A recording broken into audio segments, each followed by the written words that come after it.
I've heard it said that you teach people how to treat you. And you're tutoring people. This is how I expect to be treated, so this is what you can do to me. You get what you allow. Exactly. So even if you're beyond the point that it's already happened, you can look back and say, you know what, that wasn't really good, and so let's not move forward in our marriage that way. Well, we are in the kitchen with our kitchen couples. We have Mike and Diane and Dan and Danielle.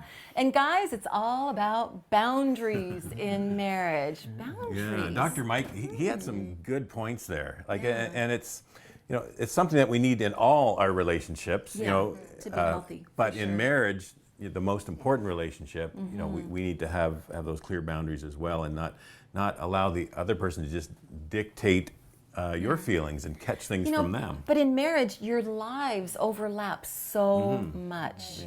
It's almost like Mike said, counterintuitive to think of like drawing lines around where your spouse doesn't affect you. But you have to do that in a healthy way. So that, like, I love when he said that it can be anger can be contagious, or depression, like really volatile emotions can be contagious. And so we have to just make sure that we've got those lines drawn and say, okay, he's having a bad day, he's taking it out on me, he's human, it can happen, I'm not gonna retaliate and push back, I'm just gonna step back and say, hun, I see you're having a really bad day today, and I feel like your target right now, so I think we just need to stop and let's take a break, and we'll come back. That's kind of what I get Mike saying, right? Does that make sense? Yeah, we're trained to think we here as marriage, we're joined as one. We are one, but ultimately I'm responsible for myself. I'm not responsible for you. True? Okay. Yeah. When you think about it, and I'm going to throw this one to Mike, because how would a football game be without the boundaries? It would be kind of chaotic. I would like it. Because I can run everywhere. Yes. Can't catch me. In the essence of it, though, when we think of boundaries, it kind of has a negative connotation in some respects, right? Because we're in this relationship and we have to mark these grounds, right? And so we are not being bound with boundaries, but boundaries actually give us freedom, right? They give us freedom to love even when we feel threatened, right? Or even when we feel uncomfortable. It's saying that I've got boundaries on how I am going to behave, regardless of what my bride does, right? I'm going to have boundaries on how I react to that. And that reaction is actually going to give freedom. It's a weird thing, though, because when we think about how a relationship works and the different things that counteract there, the more control I exercise, right, the more freedom I give. Does that make sense? Yeah, Yes. no, it's the same in parenting too. Right. I That's think, a good point. we experts say we thrive, or our kids thrive, with bedtime routine, with curfew, with all of those things. They actually, even though they think they don't want it, they really do, and they need it. Yeah. Same with discipline with your kids. When you discipline your kids, people say, oh no, why do you do that? But they want to be disciplined, right? And I love what you were saying, Mike, about the boundaries giving you freedom. And along the lines with kids, I heard a report done once where a schoolyard, they hadn't put up fencing yet around the schoolyard. It was a new school. And so at recess, all the kids kind of grouped close to the building. And they would play, but they played really close. They had this huge yard to play in, but nobody would go in it because they didn't really know how far, and it wasn't safe.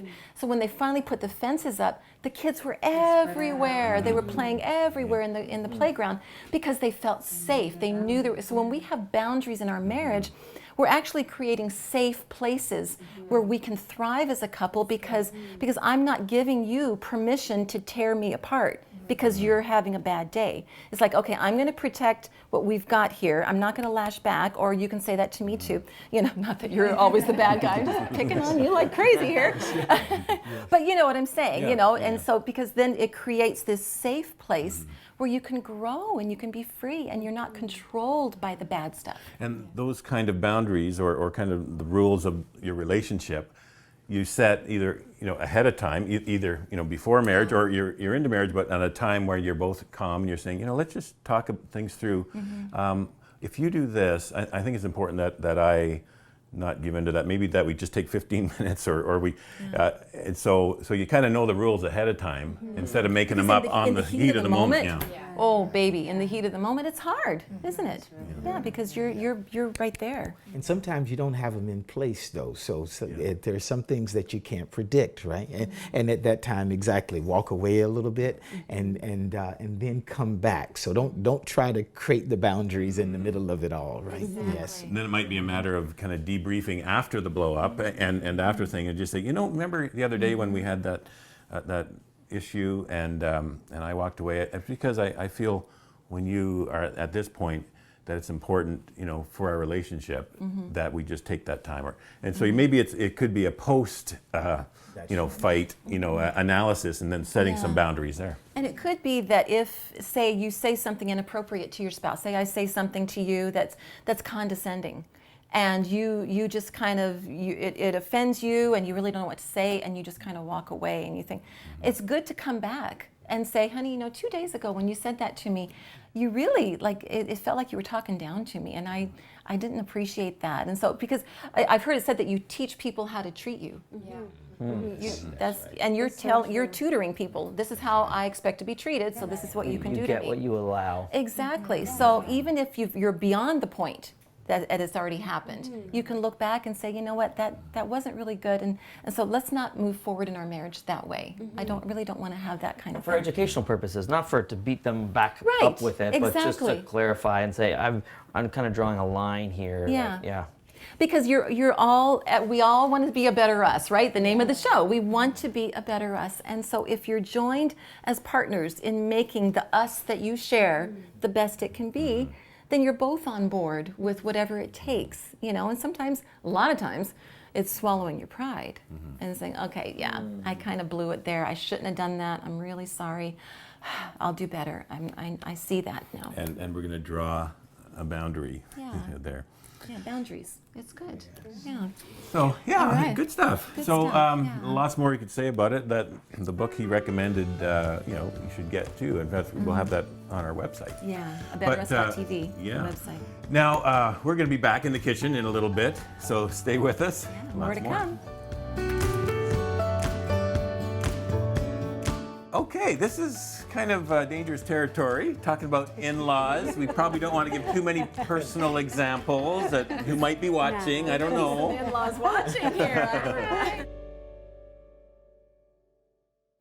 Hi, we hope you're enjoying the show. Our vision at A Better Us is to see every marriage become a loving union that creates a safe family haven, building a legacy of hope for future generations. That's why we feel it's so important to invest in marriage relationships through producing a new episode of A Better Us every week. Absolutely. If you feel as we do that marriages are worth investing in, then please consider joining us as a member of A Better Us with a monthly donation of $25. You'll be making a big difference in lives and families, and we'll send you 2 of our special mugs, the mugs that you see our kitchen couples using each program. Absolutely. And be sure to send us your mugshot selfie, and we'll post it on our Facebook page and on our website.